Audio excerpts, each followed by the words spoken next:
Everybody, I hope you're good today. The sun has finally come out. My name is John Maffioli, and welcome to the Live Lounge. So, Live Lounge is part of HUBCP, which is something that Coopari has created to bring awesome, like-minded entrepreneurs and business leaders together to share ideas, to connect with each other, to have lots of fun, hopefully.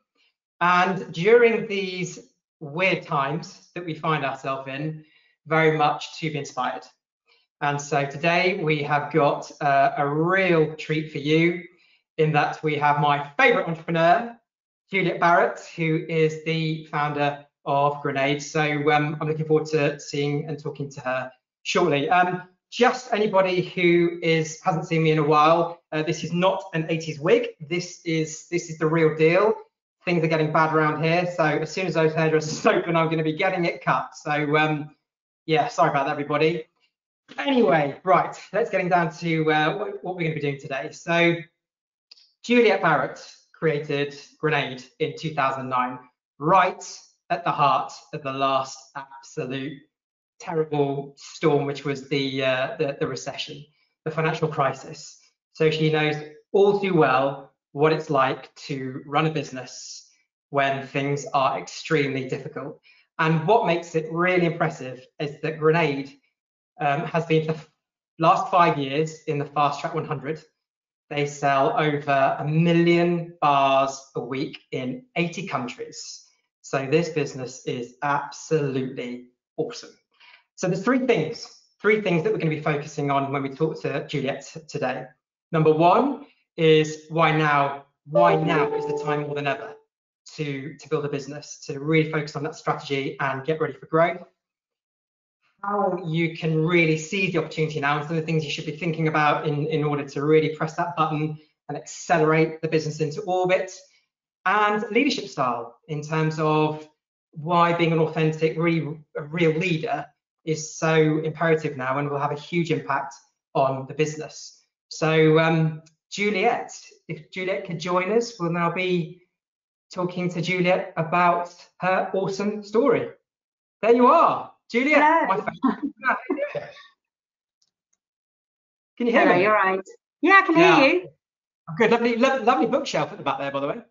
Well, I just have to apologise because all I've seen is like people on the, the news reports and like all the politicians in front of their bookshelves that have very sort of strategically placed books, like very intellectual books. Mine are all complete trash. I think I've got one called F It. I've got lots of chitlit where basically boy meets girl, fall in love, have a row, split up, get back together, happy ending. And that's about it really. So apologies.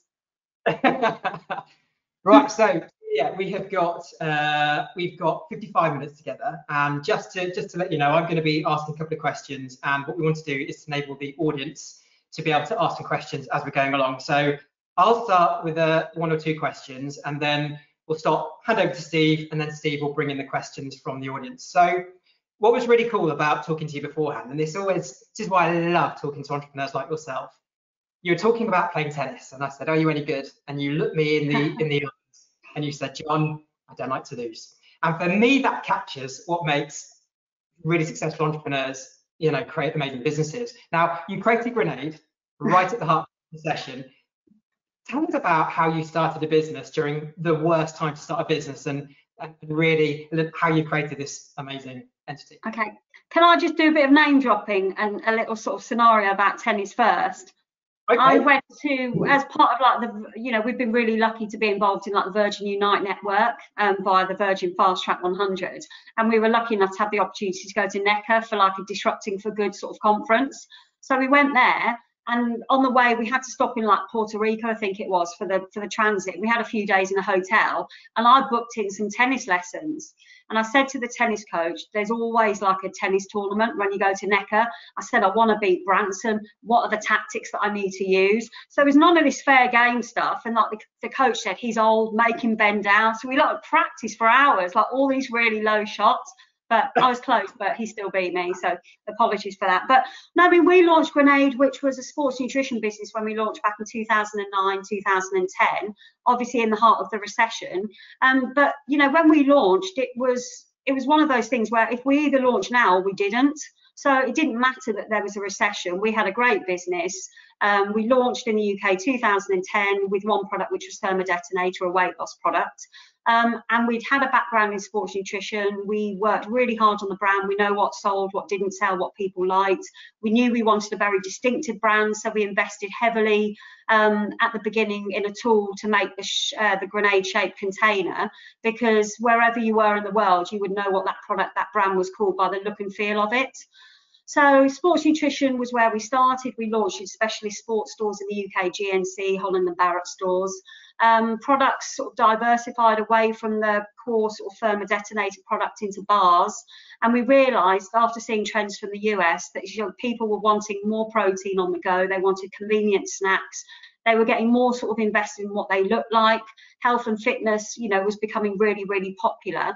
And actually, I think the recession helped us with that, because again, the one thing that you can't control as an entrepreneur is timing. And I think you do need an element of luck and that sort of wind of, the right wind behind you. And in times of recession, people necessarily haven't got the money to go out. And especially at the moment, you can't go out. So the one thing that they were doing when we launched was investing in what they looked like. And actually, if you think about gym memberships, like 35, 40 quid for a sort of spit and sawdust gym, it's relatively cheap. And people were going there every day, training, looking good, made themselves feel better. And actually, it was quite a good way to spend your time. So we had that sort of happening at the moment. So the timing was right. But what we also wanted to do is to make sure that we launched a product that not only ticked the boxes with regard to having the protein content and was a credible sports nutrition product, but tasted like a proper confectionery product. So we never did anything half-assed at Grenade. It was always, we had to be really happy with what we were doing. We sort of compromised from 100% to like maybe 97, 98% happy. But every product that we launched was a good product, great macros. We all used them ourselves. We were very genuine, and we still are a very genuine brand. And that's really why I think Grenade was so successful, because we had a relationship with consumers. They trusted us. We brought out great products. We spent lots on advertising, on marketing. We built a team of ambassadors that talked about the products for us. And I think that's what got us to where we are. But John, I stepped away from Grenade day to day in January 2018. So obviously with what's been going on there in the last sort of 12, 15 months, and I'm not the best person to talk to, but now I work with lots of sort of SMEs, either in sort of non-exec director roles or sort of chairperson roles, helping them grow. So it's a really, really interesting time for the sort of challenge brands at the moment. Yeah, absolutely. Now, Juliet, if I think about myself, right, over the past few days, weeks, especially since we went into lockdown, if you plotted my mood, it's like a roller coaster. It's just it's now, are you somebody, because I really want to tap into your mentality here, are you somebody that always keeps it high in terms of you're always positive, you're always we can do this? Do you ever falter? Is it, talk us through your thinking? I've got every day. And again, when you're running your business, you have days where everything goes really well and you're euphoric, but you have days where everything is, it's the end of the world, I can't do this anymore. I remember lying on the office in Grenade once going, I can't believe it, because someone had said, do you sell in the UK? And I was thinking, we've been trading for about 4 years. I obviously haven't done a very good job if people don't know we're a UK brand. But no, the one thing about me is I'm really honest, and I think honest with myself. And, I have really bad days, and I know that when I wake up in the morning, I walk down the stairs and I'm like, I can't do this again today. It's like Groundhog Day. And it's almost like, well, what am I going to do today? I'm going to sit in front of my computer. I'm going to have a few phone calls. I can't see my family. I can't see my friends. I can talk to them, but it's not the same. And no, I have really, really low days. And Sunday night, when Bojo was doing his talk, I was like, I can't do this for another 4 weeks or whatever it was. But I think everyone has those. And it's just about being honest with yourself. And to be honest with you, I know social media is great because it obviously keeps everyone together. But I also think it's really damaging, because you see all these people on there that look like they're dealing with this really, really well. I'm learning this new skill. I can speak Mandarin fluently now. And, I've knitted 15 million blankets for children and all this. You just think, really? But I'm sure a lot of it's just bullshit, and they're putting that on there to make themselves feel better. But I just think it's about being honest with yourself. If you're having a bad day, everyone is. So do what you want to do. If you want to watch TV in your pajamas all day, do it. It's fine. Yeah, I must Not admit, every day. I must admit, when it first started, it was, everyone, you're so right. Everyone was talking about, and there's the thought of this. I've plotted out this brand new business. I mean, it really did feel like there was pressure to become superhuman all of a sudden. Yeah. That's why I was so grateful when I chatted with you. It was literally a few weeks, and you're just like, look, just chill. If you want to have a jump, just relax. And I think that's really cool insight for people. Now, I don't want to hog this, Juliet, because I will if I don't keep a check on myself. So I'm now going to pass to Steve, who's going to start taking some of the questions from our awesome audience, and I'll keep on coming in now and then. So Steve, what have we got? Okay, so the questions are flying in. We have a question here from Paul. He said, you talk about knowing what people wanted from the off. How did you know? Good question. Yeah. I mean, a lot of it is to do with gut instinct and knowing your consumer. And I think the most successful businesses are the ones where people have started them because they're genuinely passionate about what they do. I think you can always tell a business that's been started by a founder that just wants to make money versus a business that's been started by a founder that has a genuine passion or interest in that particular area. So we had a background in sports nutrition. We used to supply lots of gyms in Birmingham and, various sort of football clubs and sports teams with supplements. So we always had an idea of what sold and what didn't sell. So we knew that when it came to weight loss, which was where we started, that people didn't know what products were called. So they were very scientific. They were called like Xenadrin, Hydroxycut, and people forgot what that product was called. They couldn't remember. So we learned very early on that people wanted a brand that was distinctive, that they could remember. And we also found out that they didn't like taking a lot of capsules. So a lot of these products were like 12 tablets a day. And we were thinking people don't want to take that. So we made sure that ours was like a 1 or 2 day dose, capsule a day dose. So it's like learning from experience, really. And we didn't get it right on the offset. We had to refine it. We had to make it slightly different formulas for different countries. So it's all about learning and listening to advice and feedback. Yeah. Do you subscribe to the whole ethos of fail fast, Juliet? Is that how you'd sum it up sometimes to operate? Yeah, definitely. I mean, I think people are scared of failure. I'm not scared of failure. I'm scared of not changing as a result of it. So, and also I think people don't like to admit that they failed. I think that's one of the biggest sort of skills that you can have if you're honest with yourself and you say, do you know what, I've given it a go, that's not right, I need to try something else. Yeah. Okay, and cool. I know it sounds a bit cheesy, but our mantra, or my mantra, was always, I'd rather be a has-been than a never was. So if you don't give it a go, then you'll never find out. Like it. That's really cool. Although I might not be saying that when my friend dyes my hair and it's orange, I might be like, I should never have tried that one. If it does, send me a picky, won't you? That would be cool. Steve, back to you. You said we've got loads of questions. Let's have the next one. Yeah, we do. So this one's from Paul. He said, you have so much NPD. How do you measure success and manage churn? Paul, to be honest with you, I mean, Paul, I don't know what Paul's business is. Is it a food business or? I'm not sure, but if he lets us know, we can add that. Okay. I mean, to be honest with you, at Grenade, we don't actually have that much NPD. So we have flavors of bars that are coming out, for example. But, with the first Carb Killer bar, we went through 27 variants of it and it wasn't right. So it was only on the 28th that we realised that, yes, that's the product. So there are a lot of companies out there that just bring out products for the sake of bringing out products. And, sports nutrition was sort of notorious for that. And what you find is that only maybe 10% of the products actually sell and the rest are just there. And I think now, because there are so many brands and consumers are getting sort of bombarded with marketing images, I think that can actually be quite detrimental to a brand because it can confuse the consumers. I'd rather have 5 products that we know work than 500 products that we're not happy with. Okay.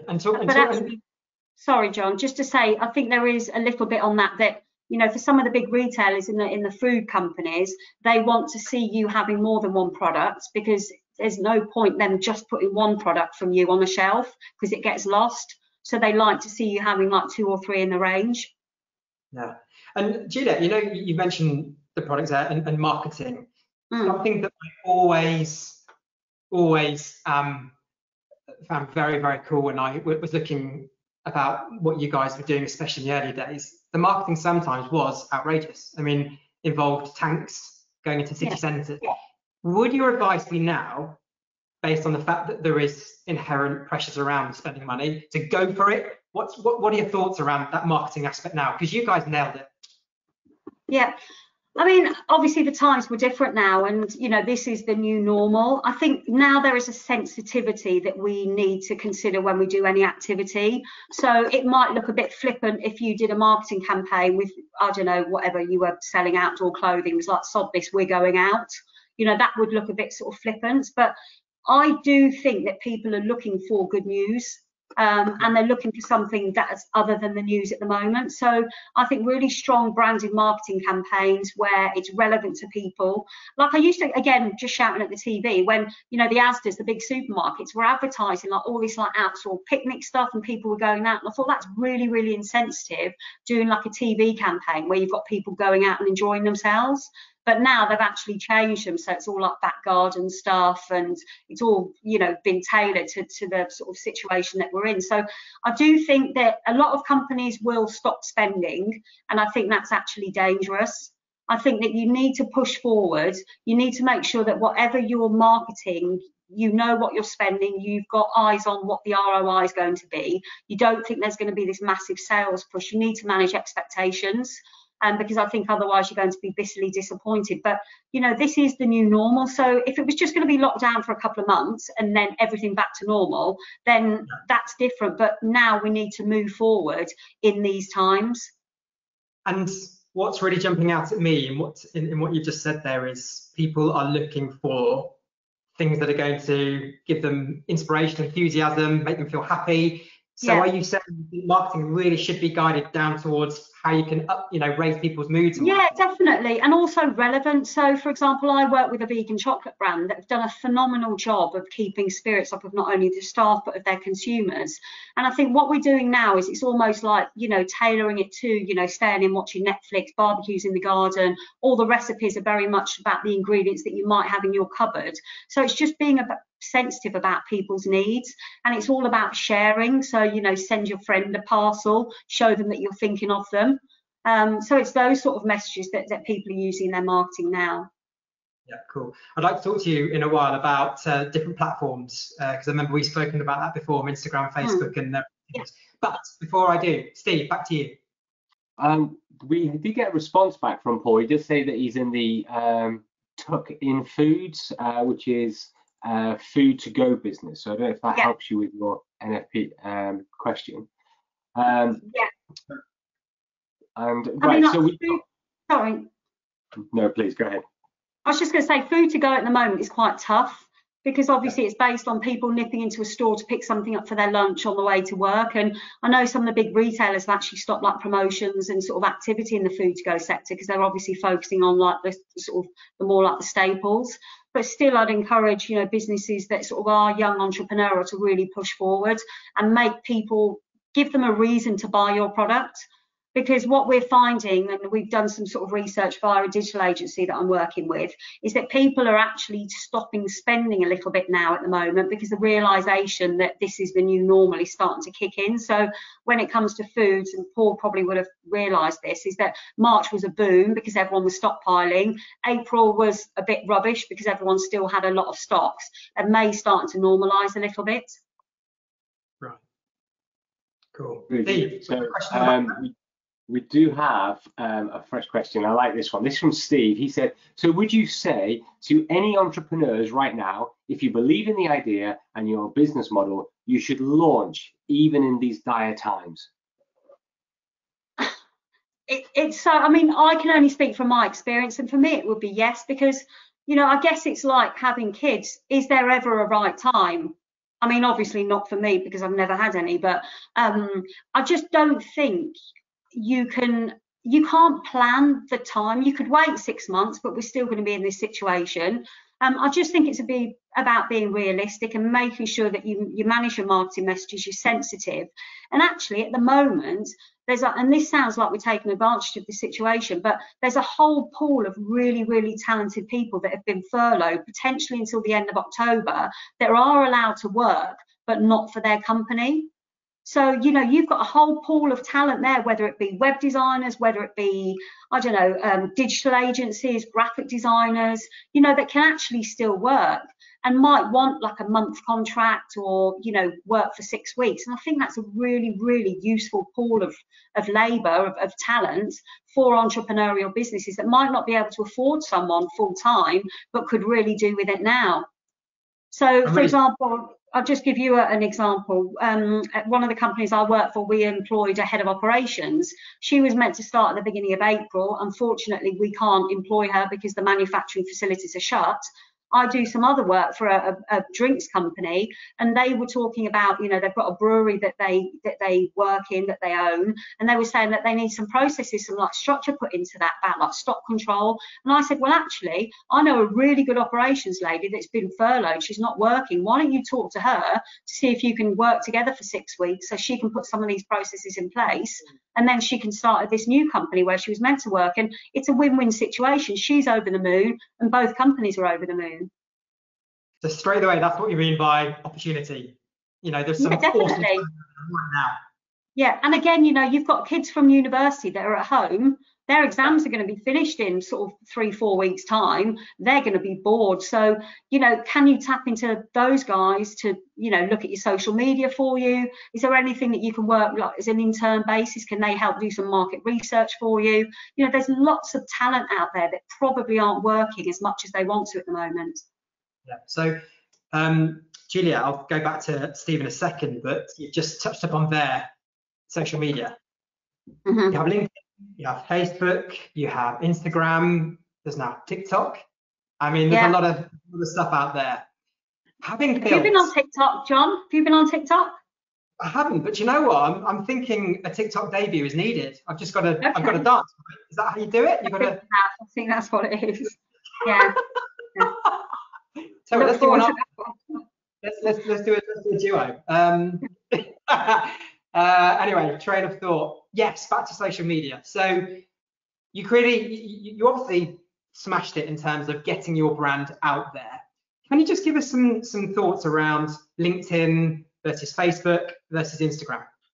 Yep. I mean, I'm old, so obviously Facebook is the platform that I sort of grew up with. And actually now Facebook is probably for my generation and maybe a little bit outdated. So we use that in, you know, alongside Instagram and LinkedIn, for example. LinkedIn, we've always found is very good for sharing more business news and comment pieces. So, for example, with one of the brands I work for, mobile phone accessories, you know, if we've got a new supplier or we've got a new piece of technology, then we'll talk about that on LinkedIn. And I think it's also really useful for obviously building the brand so that when you recruit people, they look at LinkedIn profiles and whatever else. The biggest growth for us at Grenade was Instagram.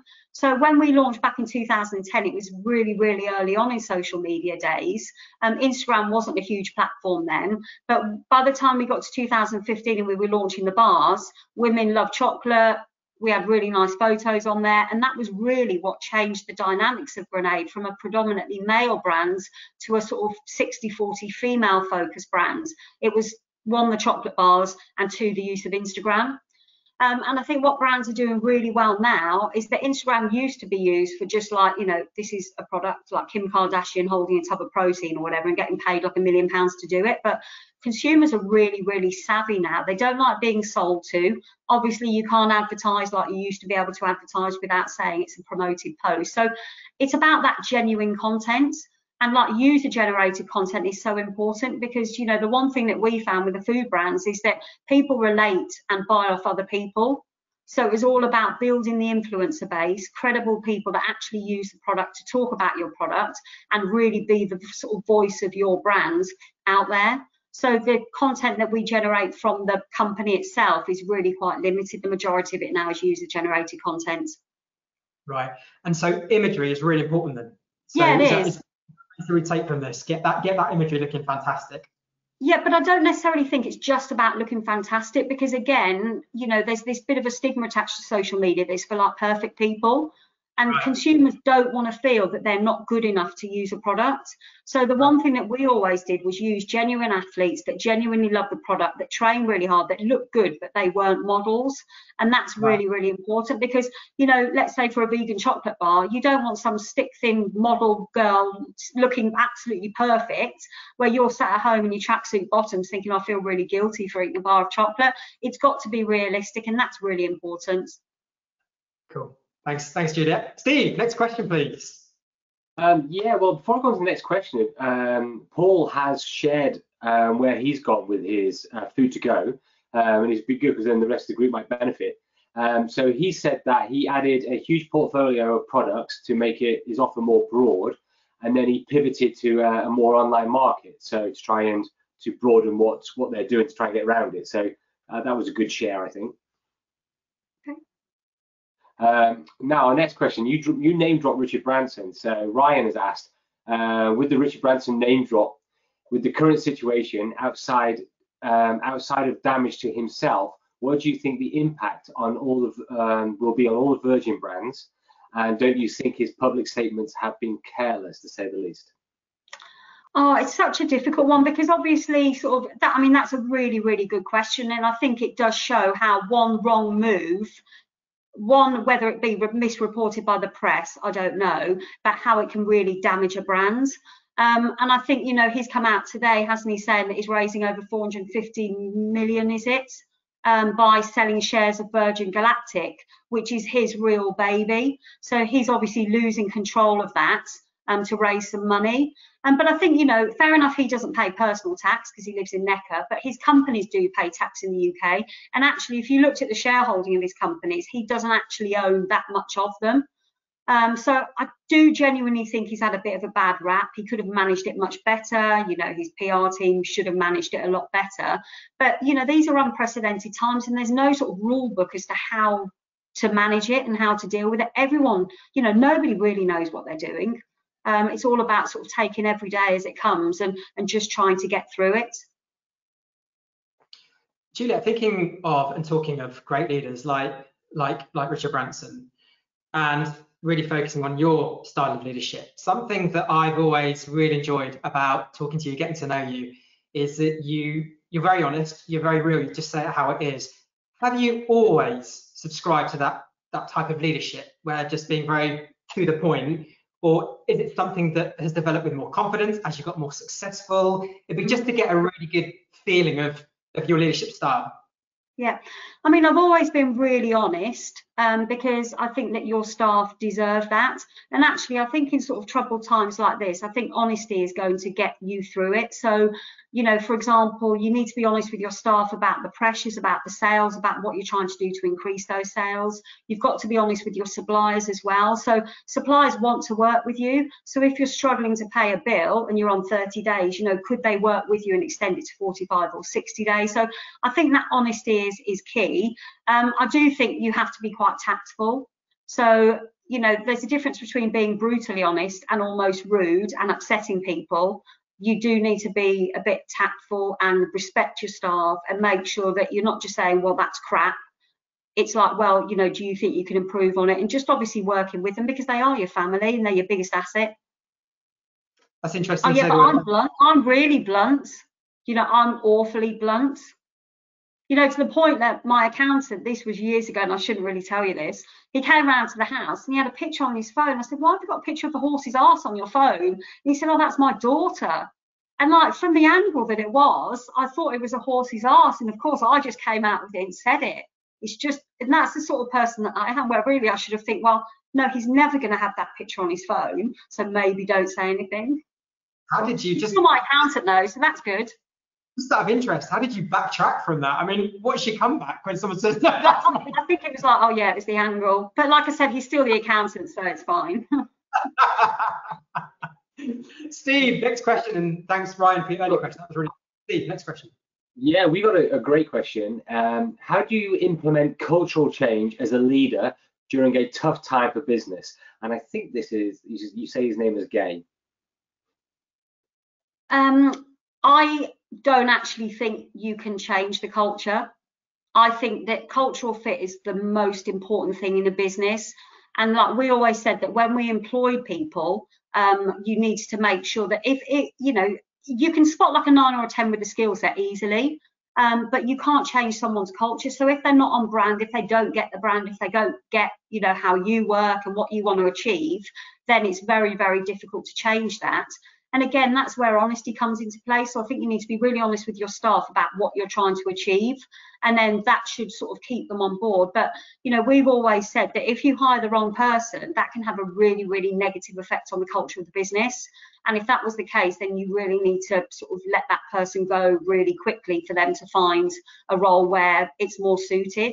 And especially in sort of entrepreneurial business, a lot of people come in saying, yeah, you know, I want to work in an SME when they've come from a big corporate.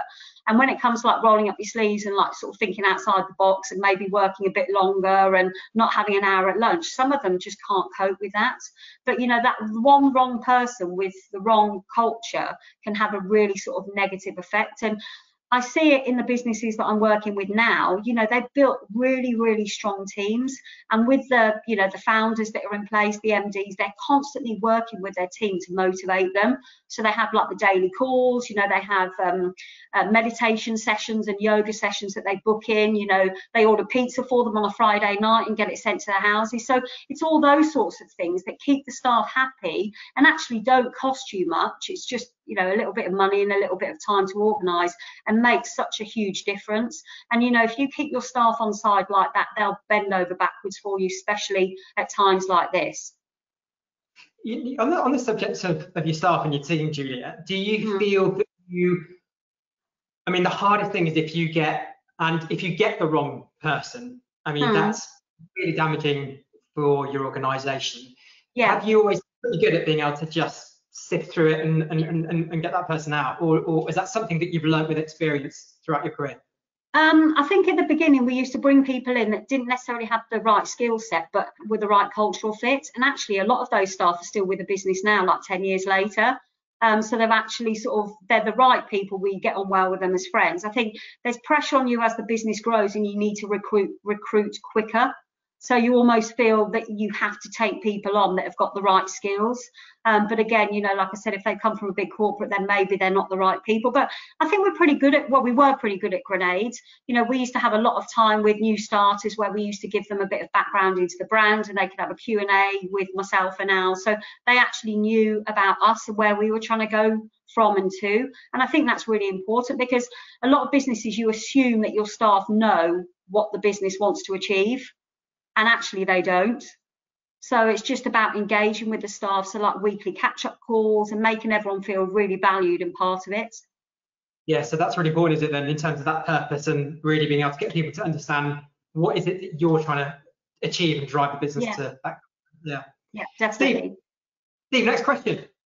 Yeah, we got a question from Ryan. He says, as a fellow Midlander, he's in Stourbridge, do you feel that your accent has ever held you back? Wow. What are you saying, Ryan?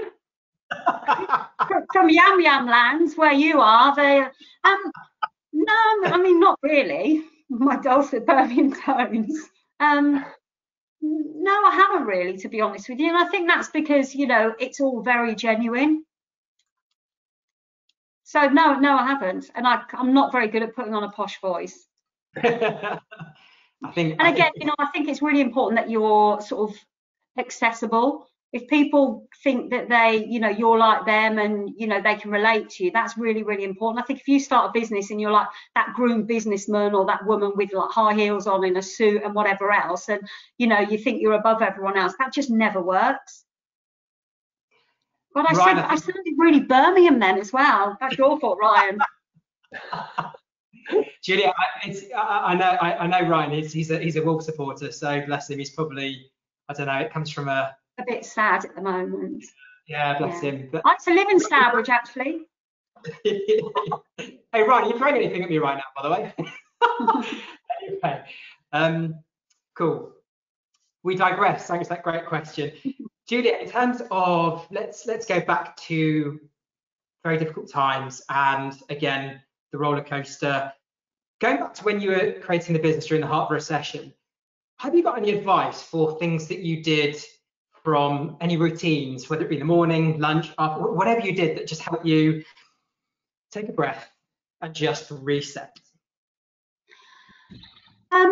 Hindsight has taught me that things that I should have done, and I'll be honest with you, when we started Grenade, it was 24/7, so we didn't have a day off for 4 years. We didn't take a salary for for 4 years. Everything went into the business, and we really didn't have that work-life balance. We didn't have children, so we didn't have that sort of home life. It was all just work. I think upon reflection and realizing what people are going through at the moment, we never came up with our best business ideas when we were sat in front of a computer and we were that involved with the day-to-day. So I think, it sounds really cheesy, but one thing that I should have done was worked more on the business as opposed to in the business.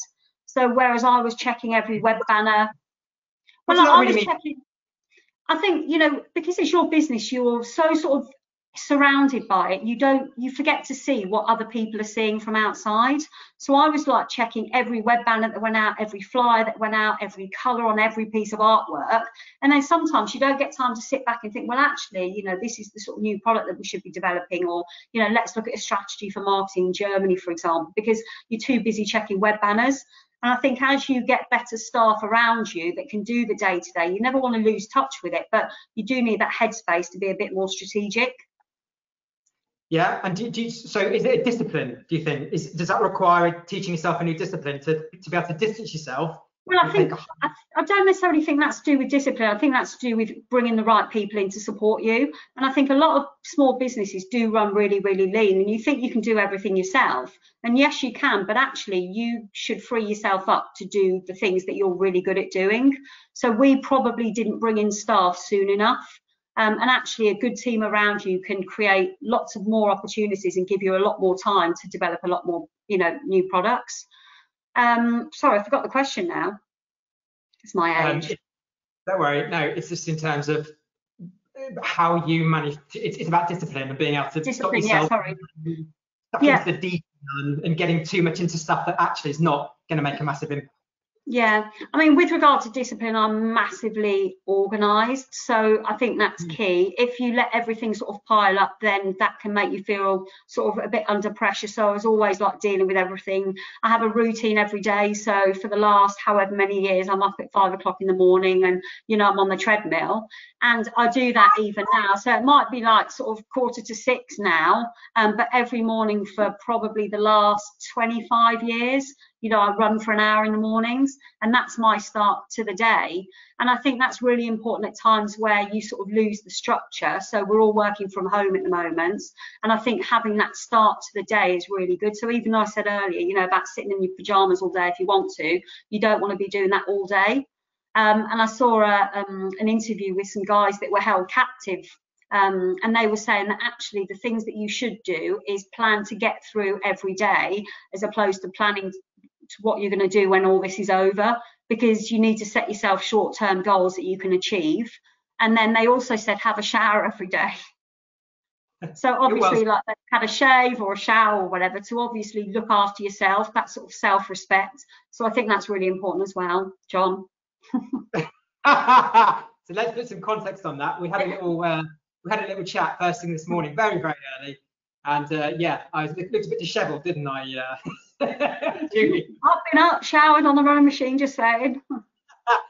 Yeah. Now to start at 5 o'clock in the morning. I mean, when I hear that, I feel mortified, because I'm thinking, don't you feel exhausted, like getting up at 5 o'clock? Do you get to bed early, or just 5 o'clock? You're awake? No, I mean, I am a morning person, and I work much better. So I like clearing my emails in the morning, because then I think you've got like a clean sheet for the rest of the day. But it's whatever works for you. And again, you don't want to put pressure on yourself thinking that you should be doing something just because someone else is doing it. Yeah. So you can get up at midday and still get just as much work done if you're productive and you just crack on with it, as opposed to getting distracted. So it's whatever works for you. You just need to take the pressure off yourself. Okay. So I don't need to set my alarm for 5 o'clock tomorrow, Juliet. That's good. No. Steve, back to you, sir. Okay, so we got a question from Andrew. What is the first question that you like to ask SMEs who you now work with or act with as a non-exec director? What do you, and this is more like an interview question, but it's basically, what do you want to do with your business? Because I think I think if you know what you want to achieve, that really does help you plan out. So for example, if an SME said to me, well, you know, we want to sell in 5 years time, then I'll say that's fine, I know exactly what we should be doing in the next sort of 2 to 3 years to get you ready for sale. If somebody says to me, do you know what, you know, I want to have a really nice lifestyle business, I want, you know, my kids to sort of grow and work with a business, then that's brilliant, because again, there are things that you can do to help you achieve that. So it's definitely, you know, what do you want to get out of this business? What are your expectations? I think that's a fascinating question. So thanks for the person that sent that. You know, I don't want to get into a discussion around, because, you know, you invest in businesses now. I don't want to, you know, compare private to venture capitalism or anything like that. But as an entrepreneur, and because of that freedom of spirit, obviously, that, you know, you value as an entrepreneur, do you think that does create more of a patience towards the capital that you put into businesses? Do you reckon that is just specific to you, Juliet? Or do you think that is because entrepreneurs value, when they become investors, the freedom that they give to entrepreneurs? Sorry, say that again, John. So is that a bit of a shy question? Yeah, well, just give it me straight. What I'm trying to say is, do you think because you are an entrepreneur, as an investor, it's a totally different mindset, i.e. you're patient with the money, because you're just saying then, oh, listen, you know, if you want to go 5 years, 10 years, 15 years, that's up to you. Is it because of that patience of, you know, wanting people to feel that they're... No, I think it's, you know, I don't think businesses should take investment if they don't need to. Because I think, you know, money is cheap. I think having equity and ownership and being able to make the decisions is worth a lot. I think you should only take investment if you need it. And I think for me, it's more the time and the information that I invest in businesses. And, you know, just talking from Grenade, we knew we would have a big business, but we didn't really know what we were going to have. So we traded off grenadefatburner.co.uk as our domain name. And then, of course, we realised that once we got more than one product, that fatburner.com or .co.uk was actually a bit irrelevant. So we ended up buying grenade.com for like 50,000 bucks or something. And that was a huge investment for us. And again, if we'd have sat down at the beginning and said, well, what do we want to achieve with this business? You know, we want to sell internationally, we want to have a range of products, that sort of thing, we might have been able to address early days. And also, it's really interesting when you work with founders that are like husband and wife, or like partners, you know, like business partners, you need to make sure that their thoughts about the business are aligned as well. Because if one of them wants to sell in 2 years and go and retire on a beach, and the other one wants to be in it for the long run, then there's a bit of a conflict of interest there. Yeah, how did you, in terms of with Al, how did you resolve deadlock when... We just used to fight. We just used to fight. Actually, I probably went silent and like banged a few doors, and then he stormed off. And then it was like after a couple of days, it was like you forgot about it. It was like just whatever. No, but like we never argued about the business. So we used to have like differences of opinion about, you know, some stuff, but with the sort of real important decisions in the business, we were completely aligned. So we knew what we wanted to do with it investment wise, we knew what we wanted to do with it product wise, we knew where we wanted to sell, and we were completely aligned about that because we discussed it all. And again, that very honest relationship, there were no sort of secrets, and you know, we knew that Grenade was something really special and where it could go. Steve, back to you. Okay, well, we've still got 5 great questions here as well, so we'll get straight into those. So based on what you were talking before about failure, and we have a question here from Abby. It says, what did you learn from your biggest leadership challenges? Cool. I think one of the challenges as an entrepreneur is that you have to learn to say no. And like we always said yes to stuff at Grenade. It was like, you know, from our first body power like 10 years ago, we got the interest from their health and wellness buyer from GNC in the US. He was like, you know, I saw your product, it was great, you know, we want to stock you. We were like, yay, let's do it. We had no team in the US, no marketing in the US, we had no product for the US, we didn't know anything about FDA regulations. So we made it happen, but actually it was more the excitement about selling in the US as opposed to the actual sort of practicalities. So we got products on shelf in the US, just like we said we would, within about 4 months, but it didn't sell. So we ended up buying a lot of it back because they obviously do sale a return in GNC in the US, and that actually could have finished the business. So I think, you know, one of the biggest challenges is think about stuff, be quite strategic, have a sort of roadmap of where you want the business to go, what the lower hanging fruit is, you know, where the easy wins are, and then the sort of bigger pictures, and just work towards those.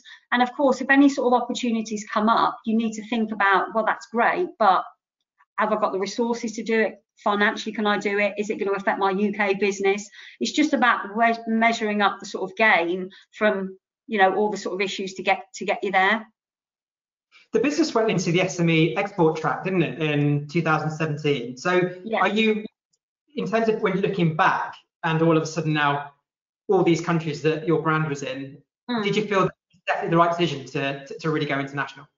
Yeah, I mean, I don't regret anything that we did at Grenade. Everything we did, even though it probably wasn't in the right order, it worked, and that's because we made it work. So again, you know, we didn't want to say no to anything. So when we got interest from South Africa, we made it happen. When we got interest from Russia, we made it happen. We were shipping in by, I don't know, God knows where, you know, but we were entrepreneurial, we were reactive, you know, we didn't have a board at that point, so we could, you know, make things happen. We probably didn't recruit quick enough. So we should have brought good people in to manage that growth. And actually, I think what we did really well was sell globally quickly, but we didn't necessarily make the most of those opportunities. So we almost had placeholders as opposed to building sort of the team on the ground, the distribution to really maximise it. And that's really what we've been doing over the last few years. And that's why sales have rocketed. Steve, you said you've got some questions that are racking up. Next one. Yeah. So we've got a question from Harriet. How often do you reassess things and change your plans during this time? Daily. I mean, I'm always thinking about the decisions that we've made, refining verbiage, refining text, you know, moving spend on digital campaigns daily. I mean, I think your overall goal should be the same, but how you get there is going to differ. And I think that that's what makes entrepreneurial businesses so special, is you can have like a goal of where you want to be, but the journey to get there is actually the interesting bit. Whereas the corporates are a bit more mapped and, you know, this is what we're going to do when, and, you know, this is the forecast and we'll hit it. I think as an entrepreneurial business, you think, right, I want to get there. How I'm going to get there, I've got no idea. And that's the fun bit.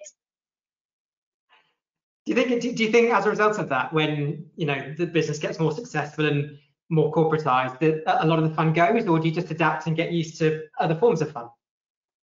Yeah, I mean, yes, because I mean, for me, I'm a real brand person, so I love the brands, and the stuff that we did sort of with the experiential marketing to start off with at Grenade was just phenomenal. You know, I remember driving the tank into the NEC. No one had ever done it before. You know, it was fueled on cooking oil, this smoke coming out the back. It was just horrendous. You know, we got the armed police in the back of a van coming back from a health and fitness show in Germany. We had like loads of World War II like shells in the back, and you know, this police guy was speaking French, had a machine gun, and he was quite big. So I was trying to flog him fat burners, and it was just like, that's just really not appropriate. And like, those are the stories that are really, really important to you. But I think you can still have fun in a business. I just think maybe it has to be a bit more, not corporate, but you just have to think about the ROI a little bit more.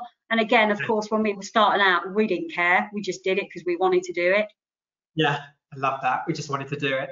Yeah. And actually, with Al as the CEO of Grenade now still, it's done really well to keep its sort of sense of humour and personality, and the fact that we're a bit sort of wacky, because that's him. So the founder sort of personality does come through, and that's really important. Steve. Okay, we've got a question from Sandra. Did you find the use of military image alienated some potential customer segments? Interesting. No, I can see why, you know, you might think that, but we did have a big military following, but we were never a military brand. So the product was called Grenade, so obviously it did lend itself to that. And even though we use like tanks and, you know, we had like camo camo netting and stuff, we were never like a cheap military brand. There were quite a lot of brands at that time that used to do like fake camo, and it all looked a bit cheap and cheesy. We used the sort of verbiage, but we never pigeonholed ourselves as a military brand. So we did have a lot of military users, but, you know, the weight loss product in the bars, you know, because they were the best in the category, then we also had, you know, serious fitness athletes, you know, people that wanted to lose weight that used the product. So we were always very careful not to pigeonhole ourselves as a military brand. And again, I think that's really important. So, you know, when you're growing a business, you want to know who your core consumer is, but to have a business that's mass market, where you can sell anywhere, you have to draw in new consumers as well. So, for example, one of the brands that I work for, they have a vegan chocolate product, which is great. When I first started, there must have been about 6-7 call outs on the pack, you know, great tasting, healthy, which it wasn't because it had sugar in it, no GMO, you know, no palm oil. But the one thing that they were missing was vegan. So like the most obvious points they hadn't got on their packaging. And I think, you know, if you want to be a bit more vegan, then that's the brand that you should go for. So it's all about, you know, your core message and what's important to you, but making sure that it's relatable to a lot more people than just one particular population. So sometimes then people do forget to say the absolute nugget, you know, the cherry, the most obvious thing. Yeah, definitely. But also, you know, so a lot of brands have done really well at being very niche. So let's think about, I don't know, cycling. You can sell bikes for £2,000-3,000 to hardcore cyclists. You know, if you want a bike that can be bought by millions of people, then it isn't going to be a 2-3 grand bike. So that's where sort of setting out what you want to achieve with your business is really important. If you want to be a niche food business, that's great, but you're probably not going to grow as quickly as a food business that's more appealing to more people. Brilliant. Steve, let's we've got 5 minutes left, so let's just see if we can get these questions that are flashing up. Yeah, no problem. Well, Sandra has responded. She did say that she struggles to she's finding the use of tanks and weaponry really hard to stomach, but she does go on to say that maybe she's not your target customer. Which is probably where her point is. No, I appreciate that. And sorry, Steve, just on that note, you know, the one thing that we set out at Grenade is we never wanted to offend anybody, but we also wanted to be a brand that people recognised. We never wanted to be a vanilla brand that people didn't have an opinion about. So most people love the brands, but we know that some people didn't like the brands. And, you know, that was fine with us because at least people had noticed it. So I think that's quite important. You know, your brand needs to be distinctive so that people remember it. If they buy it, that's a bonus. If they don't, at least they've sort of recognised the brands. Oh, that's brilliant. Yeah. Which brings us back to Grenade. There's a question here about how did you take the decision to let go of Grenade? Was it premeditated or was it opportunistic? I mean, I've still got a huge amount of equity in the business. We went through 2 rounds of PE. So as you go through PE, you obviously lose a little bit of control and the financials and, you know, the spreadsheets become more important. I'm, like I said earlier, a very sort of brand person. You know, I built this from a sort of desk in a bedroom to where it was sort of 18 months ago. And to be honest with you, you know, when you become that sort of size business, it becomes more about the numbers and the margins and, you know, can you afford to put it on shelf in this retailer because the margin's 1p less, etc., than the brand. So for me, it was actually the right time to step away because I felt that I'd taken the brand as far as I could go, because that's what makes it sexy to me, not the spreadsheets. Cool. Steve, are we going to do one more question? We've got to go one more, so I'm going to look through these and pick the best one for you. Okay, so I think, okay, what are you most excited about for the future? That's from our friend Jay Richards. Oh God, I've got a holiday booked on the 4th of September and I am just desperate to go. So that's what I'm most, what am I most excited about? I'm really enjoying working with the businesses that I'm working with because they're at that sort of really exciting time in the business. So it's that real growth stage. So it's about building the brand and seeing where they go. But I'll go again. So I've got a few ideas. Just waiting for the right sort of, well, the right products first of all, which sort of just started to work on. I can't say the right time because obviously what we've talked about, there never is a right time, but maybe the right time for me. So I had a great year last year, did a lot of traveling and saw some of the places in the world that I hadn't seen. So I'm ready to go again now. So that's what most excites me. And Juliet, and thanks Jay for that. Oh, and that's the hairdressers as well. I'm really excited about that. Tell me, I can't wait. I'm literally so excited. It's going to be the highlight of the year for me. That was a really cool question from Jay, and I think what I would like to finish on is you're talking about doing it again. What is the thing that you will do completely differently this time? And I don't mean about the products or anything like that. I mean in terms of how you run and create a business. I would probably set it up for sale within 3 years. Really? Yeah. Just because I don't know whether, you know, I'm old now, so I know that things have a shelf life. So I'd probably set it up. I wouldn't necessarily get investments. Well, I definitely wouldn't get investment. So I'd look to sell straight away as opposed to staying in. Because I think that's really tough for an entrepreneur. Unless you get the right partner, it's really, really difficult. We did have great partners. What else would I do differently? I'd probably be more B2C as opposed to, you know, working with distributors, because even though they're great and they help get your product out there, you do lose that connection with the end consumer. So I'd like to be able to sort of market direct to them and have that relationship with them as opposed to via a third party. Cool. Brilliant. Juliet, I am looking at the timer and we've got 1 minute left. So before I talk about what's to come, I just want to say a huge thank you to you. It really has been so cool to really tap into your thoughts. And you know, it sounds like there's a lot of exciting stuff to come as well. But thank you so much for supporting us. You've done a lot of events for us and a great member of this community. So thank you so much. What you've said today has been epic. And you know, for myself and everybody listening, it's been great. So enormous thanks, Juliet. It's been great. Thanks, John. Thanks. So that brings me on to say thank you to everybody who's joined us today. I hope you've enjoyed it. Feedback for us is absolutely so important. For example, the feedback that we got after the last live lounge that we did was to enable more participation from the audience. So please send it to us, because we look at it all, we listen, and we make changes because we want you to have a fantastic experience. So finally, June the 4th is when we'll be joined by our next speaker, who is Justin Harling, who is the CEO of CAE Technology. And they are a company in the Sunday Times Best 100. So culture right now is so important. It really springs to my mind when Justin talks about the fact that they went from, you know, a small number of physical offices to all of a sudden over 300 home offices. So think about, you know, the impact that has on communication and being able to communicate the purpose, the journey, where we're going, etc., etc.